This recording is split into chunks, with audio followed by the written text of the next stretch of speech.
Imagine God walks into your dorm room tonight. Nope. Wait, let's make it more realistic for this crowd. Imagine you've just inherited a tech empire. You're 20 years old, and the creator of the universe pops into your DMs and says, ask for whatever you want. I'm writing you a blank check. No limits, no fine print. What are you asking for? Be honest. Most of you are thinking about a private island, a fleet of electric supercars, or maybe just a lifetime supply of high-end ramen and a GPA that doesn't make your parents cry. But Solomon, the guy we're talking about today, he does something that makes him the ultimate main character of the ancient world. He asks for wisdom. And honestly, it's the smartest move in history, because God basically says, nice choice, because you didn't ask for the Ferrari or to have your enemies deleted. I'm going to give you the wisdom and the Ferrari, and the island, and everything else. Now, settle in, put the phones on silent. I see you, back row.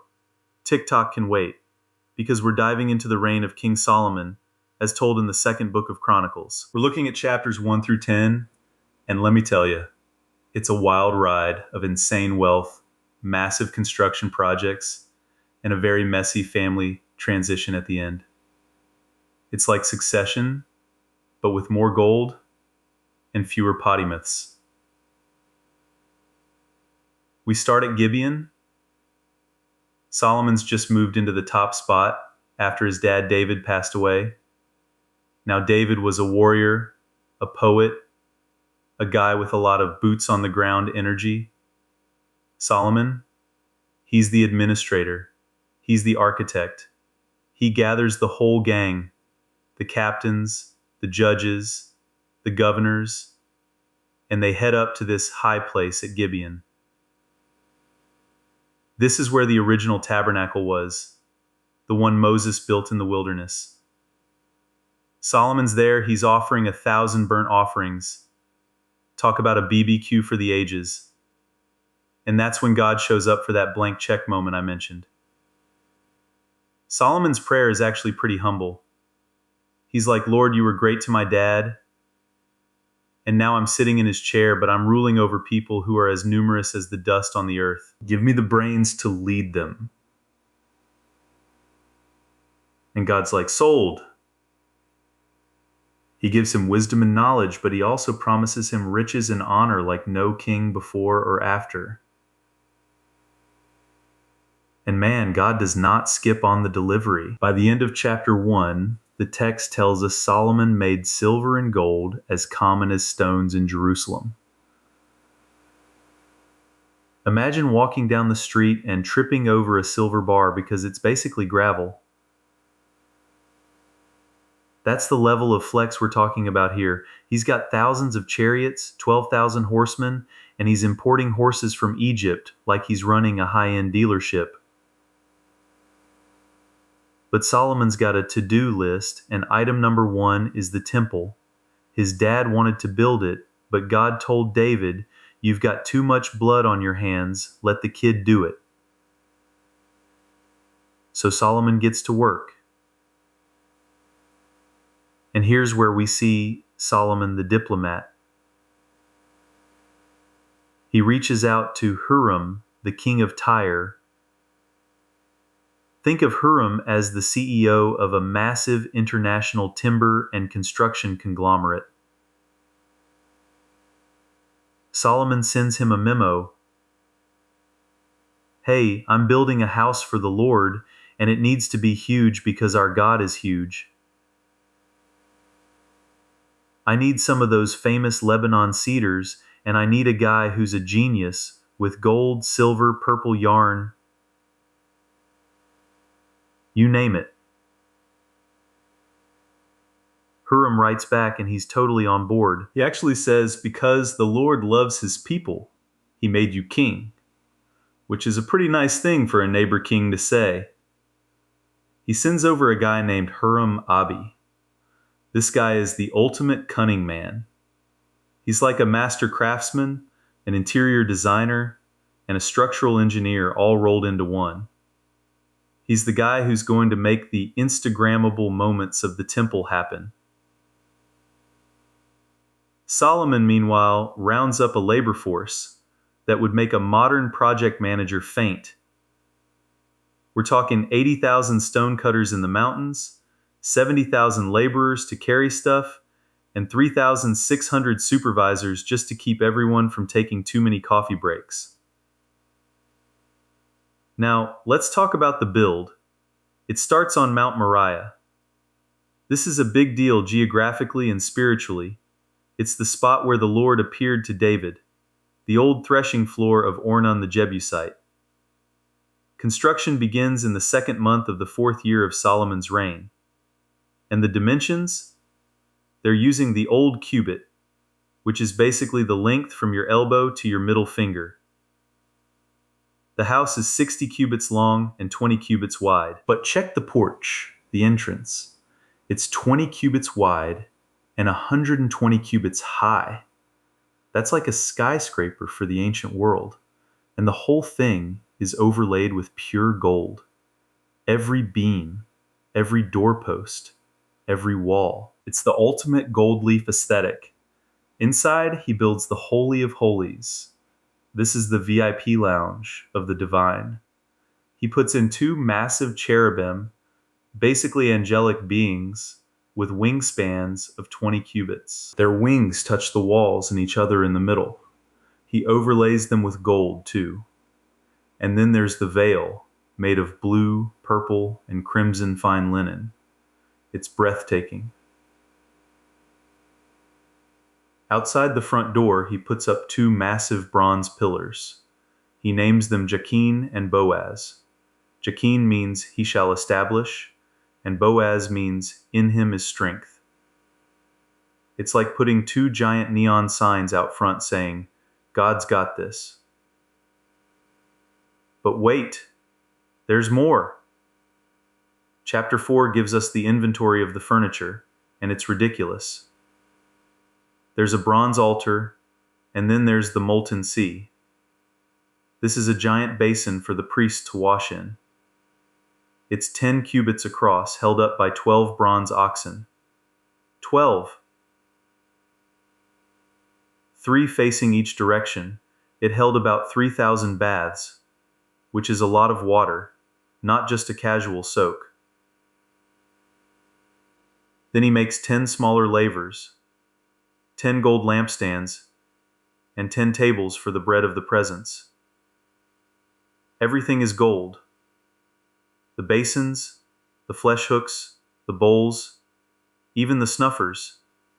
Yes, the things you use to put out candles were solid gold. If it wasn't gold, it was bright brass. Solomon wasn't doing minimalist chic, he was doing maximum glory. Finally, the day comes. The construction is done. Solomon brings in all the stuff his father David had dedicated, the silver, the gold, the vessels, and he calls a general assembly. All the elders of Israel, the heads of the tribes, they all gather in Jerusalem to bring the Ark of the Covenant from the city of David to its new home. This is the grand opening. The priests carry the Ark into the Holy of Holies, right under the wings of those giant cherubim. And what's inside the Ark?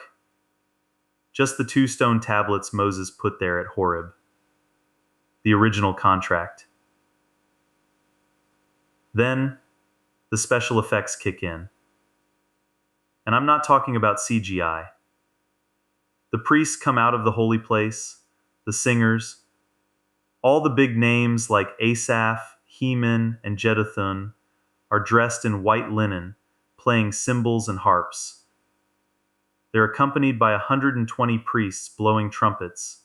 They're all singing in unison, for he is good, for his mercy endureth forever.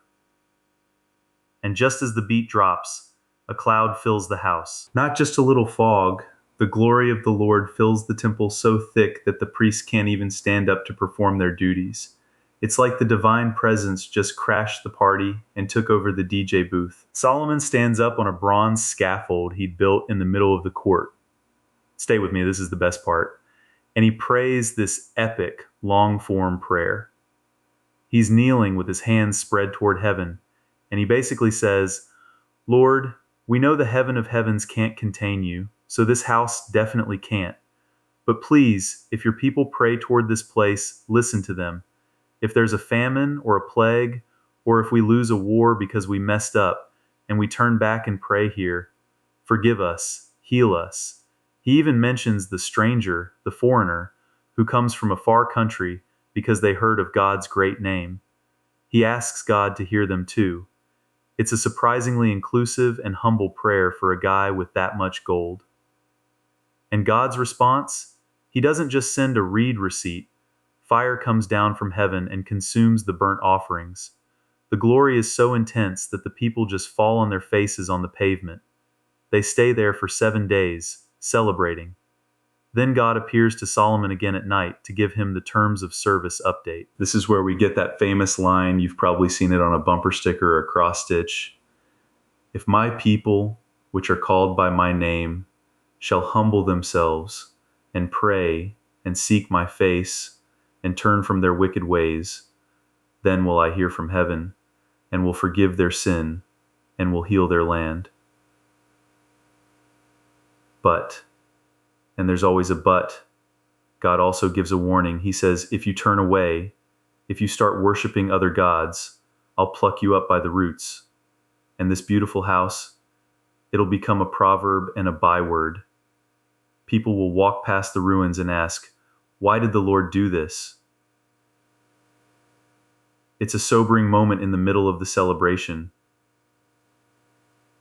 It's like the fine print at the bottom of a luxury car commercial. Results not guaranteed if you drive off a cliff. Chapters 8 and 9 show us Solomon at his peak. He's building store cities, he's conquering territories like Hamath Zobah, and he's even got a navy. He sends ships to Ophir, and they bring back 450 talents of gold. For those of you doing the math at home, that is a literal mountain of money. And then we get the visit from the Queen of Sheba. Think of the Queen of Sheba as the ultimate international influencer. She hears the rumors about Solomon and she's like, yeah, right, nobody is that smart or that rich. I'm going to go see for myself and hit him with some hard questions. She shows up with a massive camel caravan full of spices and gold. She talks to him, she sees the temple, she sees the way his servants are dressed. She even notices the way he walks up the stairs to the temple, and she's floored. She tells him, I didn't believe the reports until I saw it with my own eyes, but the half was not told me. You exceed your fame. She gives him 120 talents of gold, which is basically a small gift in this context, and he gives her everything she wants in return. The description of Solomon's wealth in chapter 9 is just insane. He has a throne made of ivory and overlaid with pure gold. It has 6 steps with 12 lions standing on the sides.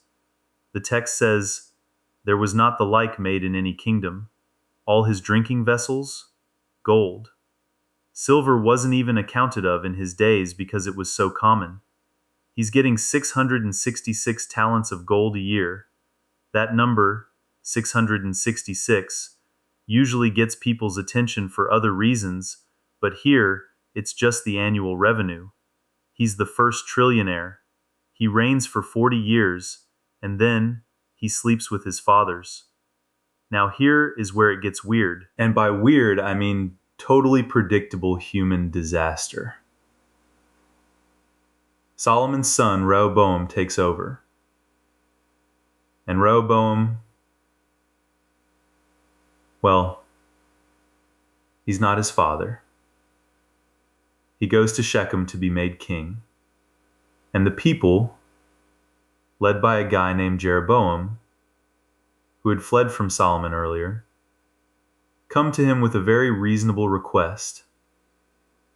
They say, look, your dad was great, but his service was heavy. He worked as hard to build all those gold-covered rooms. If you lighten the load a little, we'll serve you forever. Rehoboam says, "Give me 3 days to think about it." He goes to the old men, the elders who advise Solomon. They give him the best advice ever. Be kind to these people.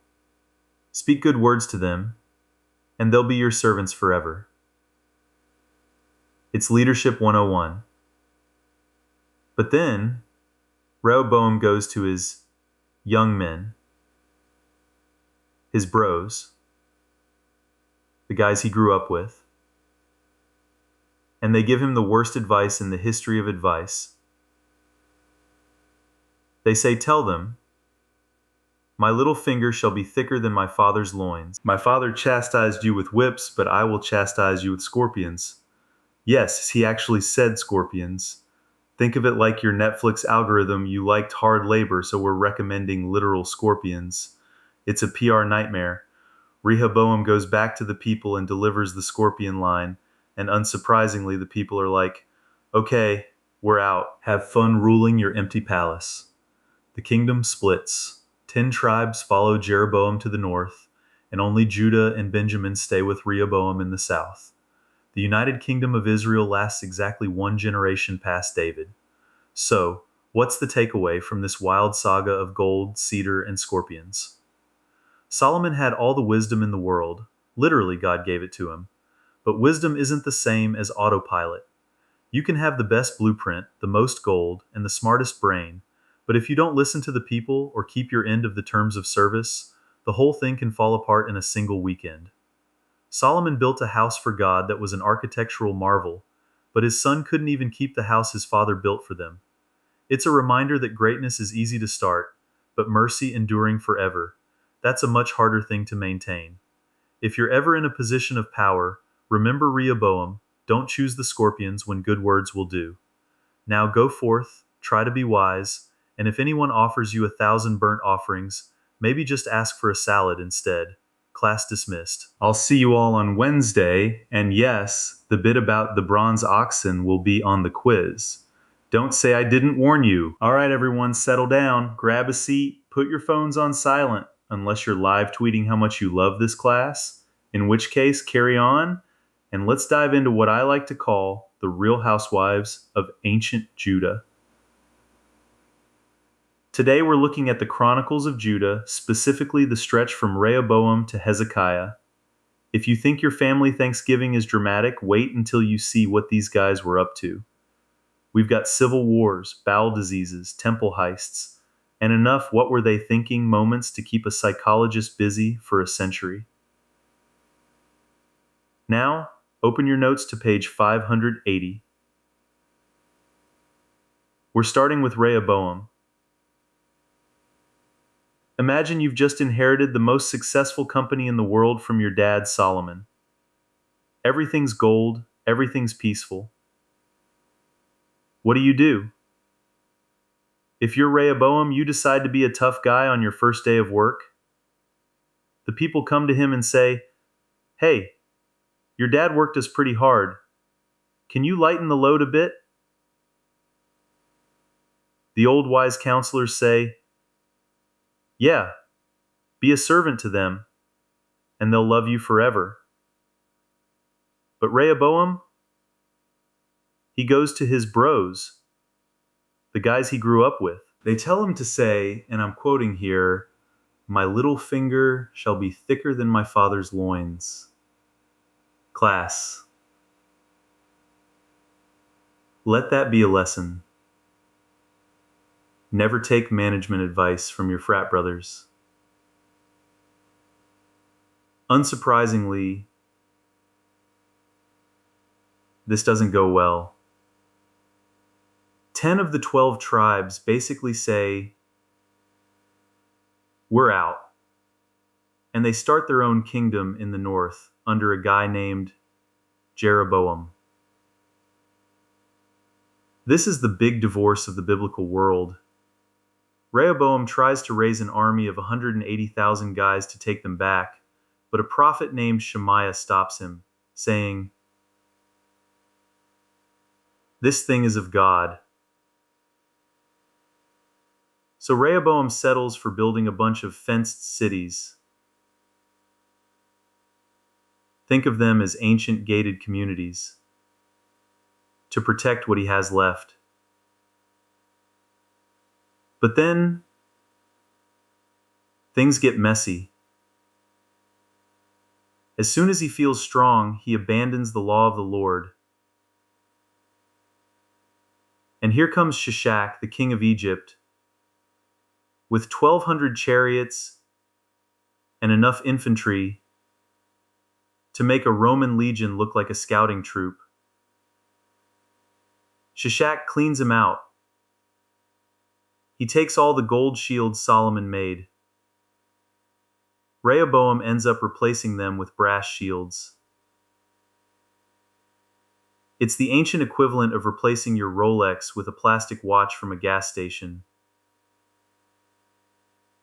It's embarrassing, honestly. But don't worry, it gets better or weirder. Let's look at Abijah, Rehoboam's son. He's only on the throne for 3 years, but he's got a flair for the dramatic. He ends up in a standoff against Jeroboam, 800,000 men against his 400,000. Abijah stands on Mount Zemaraim and gives this epic speech about the covenant of salt. Now here's where it gets weird. While he's talking, Jeroboam is sneakily moving troops behind him. It's a classic pincer movement. Abijah's guys look back and, surprise, the enemy is in front and behind. Most people would panic, but they cry out to God, the priests blow the trumpets, and they actually win. It's a massive upset. Think Miracle on Ice, but with more bronze weaponry. Then we get Asa. Now Asa's a fascinating character because he starts off as a total rock star. He reigns for 41 years and spends the first part of it on a massive spring cleaning mission. He smashes the idols, cuts down the groves, and even demotes his own grandmother, Macha, because she made an idol. Yes, he fired his grandma. That takes some serious backbone. He faces a 1,000,000-man army from Ethiopia, led by a guy named Zerah, and wins by praying. The land is quiet for years. But, and there's always a but with these kings, Asa gets a bit cranky in his old age. When the northern kingdom threatens him later, instead of trusting God like he did with the Ethiopians, he raids the temple treasury to hire the king of Syria to help him. When a prophet points out his mistake, Asa doesn't say, "My bad." He throws the prophet in jail. And then he gets a disease in his feet. Yes, this will be on the exam. And the text notes that he sought the physicians instead of the Lord. He dies with a bad attitude and even worse feet. Stay with me because now we get to Jehoshaphat. I love this guy, even though he had zero common sense when it came to choosing friends. He's a great reformer, sends out teachers to explain the law, and builds a massive army.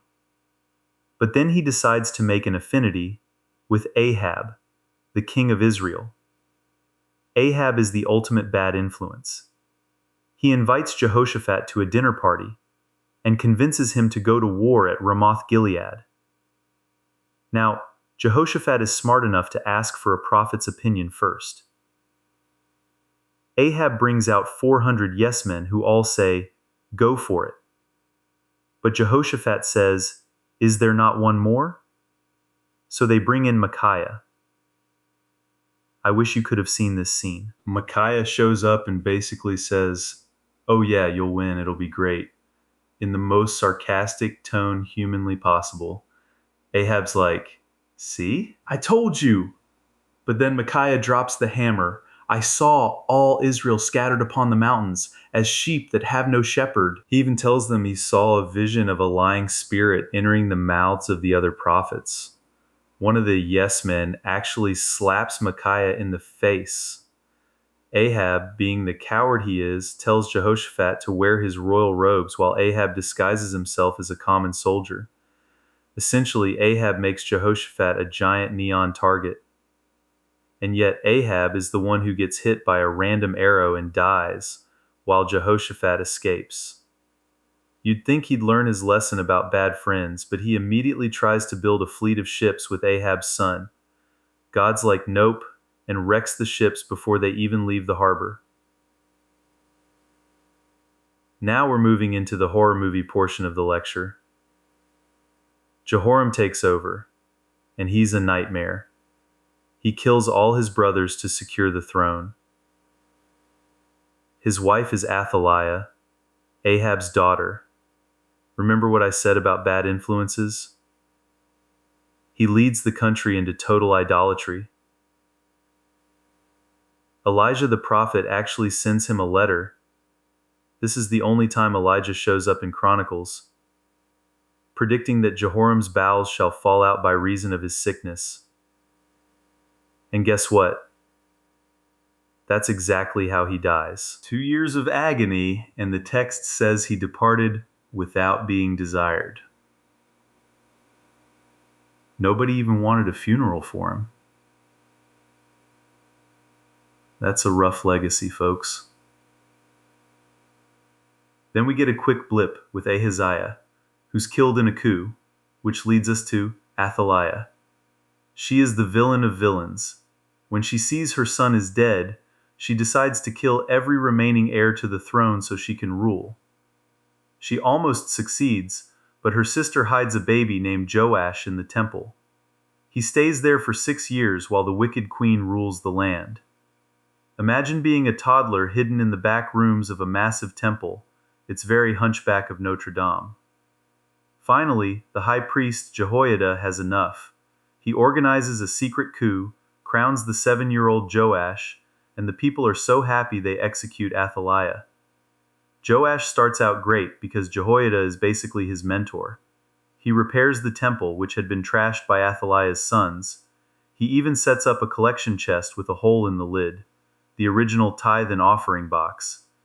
But, again that but, once Jehoiada dies, Joash falls apart. He starts listening to the princes of Judah, goes back to idols, and when Jehoiada's son Zechariah tries to call him out, Joash has him stoned to death. The guy who was saved and raised in the temple kills the son of the man who saved him. It's tragic. Joash ends up being assassinated by his own servants while he's in bed. I know. Bear with me, we're getting to the heavy hitters. Next is Amaziah. He's the guy who hires 100,000 mercenaries from the north. Then a prophet tells him to send them back. He's worried about the money he paid them, and the prophet says, "The Lord is able to give thee much more than this." That's a great line for your next salary negotiation, by the way. He wins a big battle against Edom, but then, get this, he brings the gods of the people he just defeated back home and starts worshiping them. Why would you worship the gods of the losers? It makes no sense. He gets cocky, challenges the northern kingdom to a fight, gets absolutely demolished, and ends up fleeing to Lachish where he's killed. Then we have Uzziah. He's a tech genius. He builds engines on the towers of Jerusalem to shoot arrows and big stones. He's got the first ancient artillery. He's famous. He's powerful. And then, pride. He decides he's so great he can go into the temple and burn incense himself, which was a job only for priests. The priests try to stop him. He gets angry. And right there, in the middle of his temper tantrum, leprosy breaks out on his forehead. He spends the rest of his life in a separate house, and his son Jotham has to run the country. Jotham is actually a solid king. He builds things, wins wars, and doesn't do anything spectacularly stupid. We like Jotham. But then comes Ahaz. If Jotham was a gold star, Ahaz is a dumpster fire. He burns incense in the valley of Hinnom, even sacrificing his own children. He gets attacked by Syria and Israel, and instead of asking God for help, he sends a "help me" text to the king of Assyria, paying him with temple gold. The king of Assyria shows up, takes the money, and then, wait for it, doesn't actually help. He just makes things worse. Ahaz is so far gone that he literally shuts the doors of the temple. He turns off the lights, locks the gates, and says, "We're done here." He builds altars on every corner of Jerusalem to other gods. He's the ultimate rock bottom for the nation. But finally, we get to Hezekiah. Hezekiah is the comeback kid. In the very first month of his reign, he reopens those temple doors Ahaz shut. He brings in the priests and Levites and tells them, "Our fathers have trespassed. Now it is in mine heart to make a covenant." They spend 16 days just cleaning the place. There was so much junk and filth in there, they had to carry it out to the brook Kidron. Hezekiah reinstates the sacrifices, and he does it with such joy that they have this massive musical celebration. And here's my favorite part. Hezekiah decides to hold a Passover. But he doesn't just invite Judah.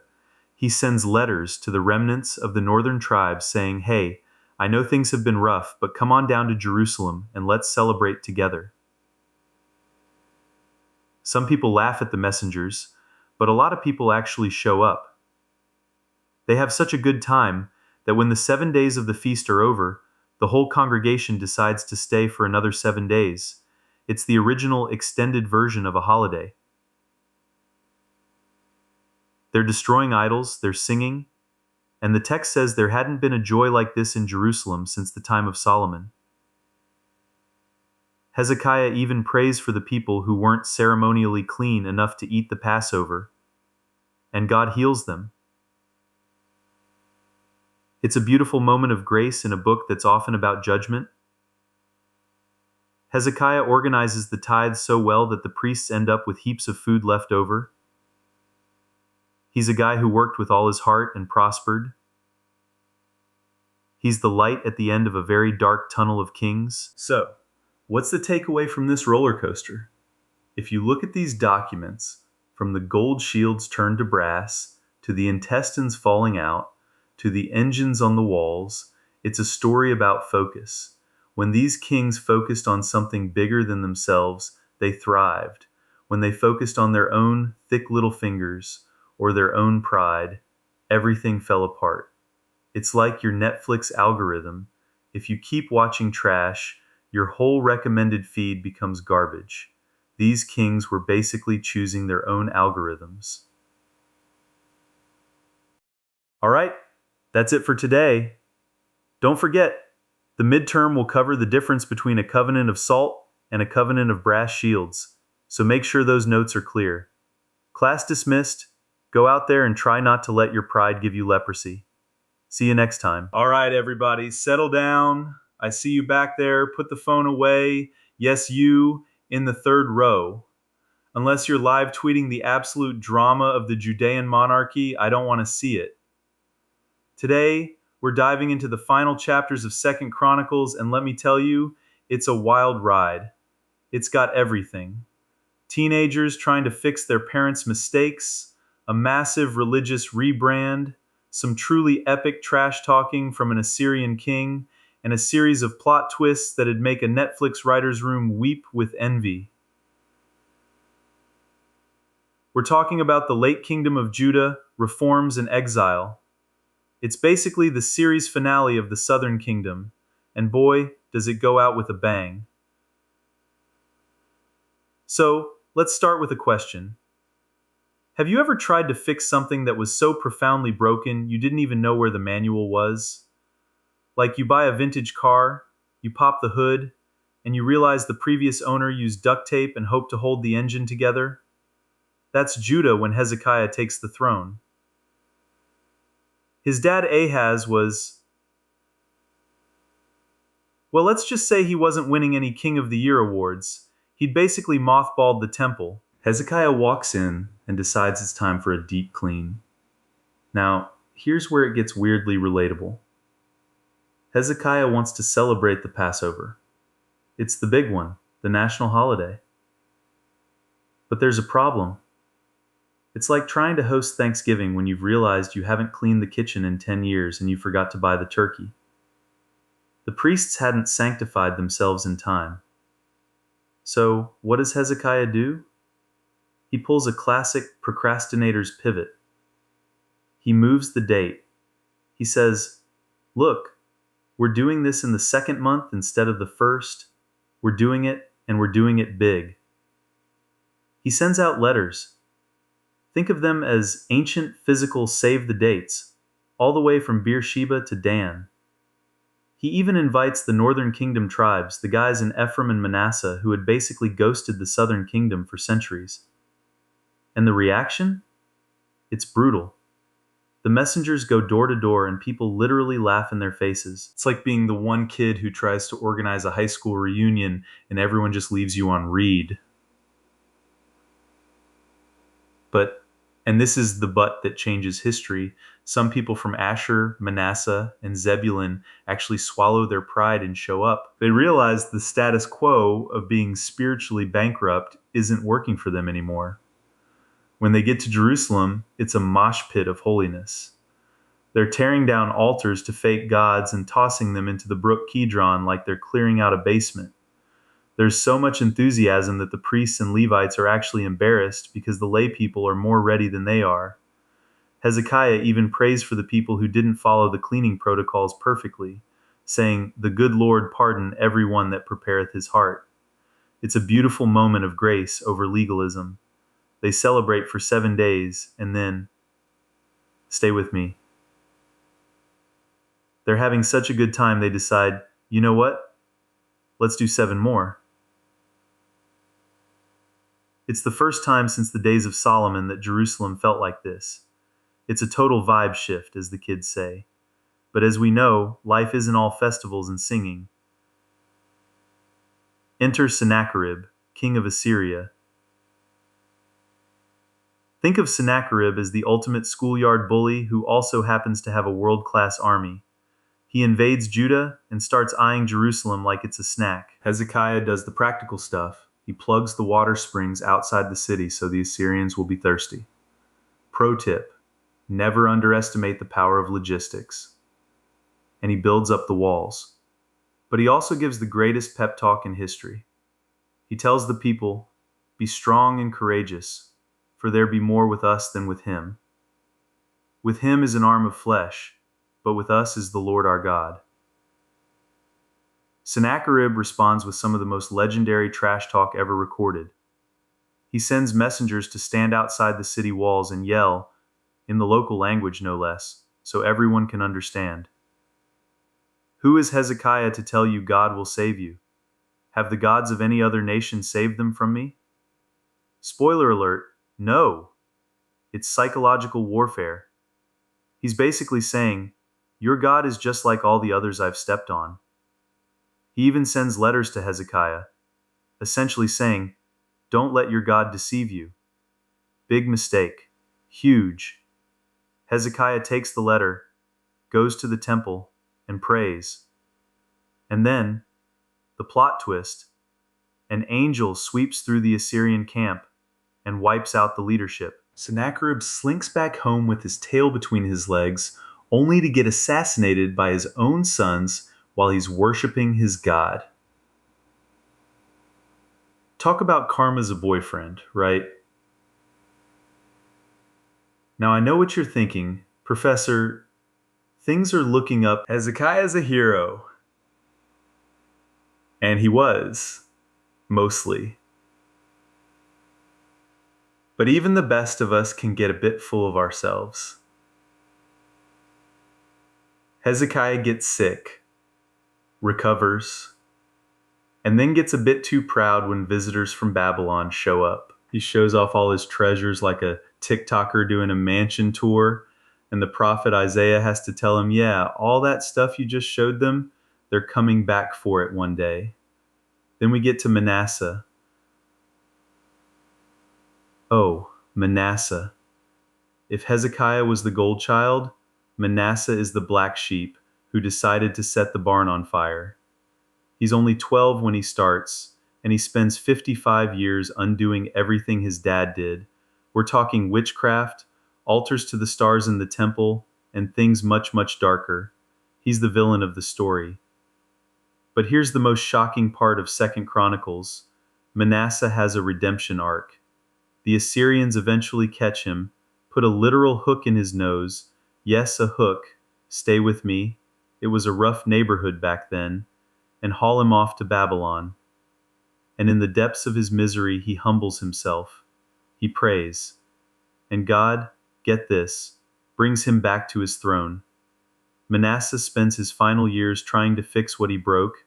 It's a reminder that no one is ever too far gone, though his son Amon clearly didn't get the memo because he went right back to being a disaster and got assassinated after 2 years. Now we get to my favorite part, Josiah. He's 8 years old when he becomes king. 8.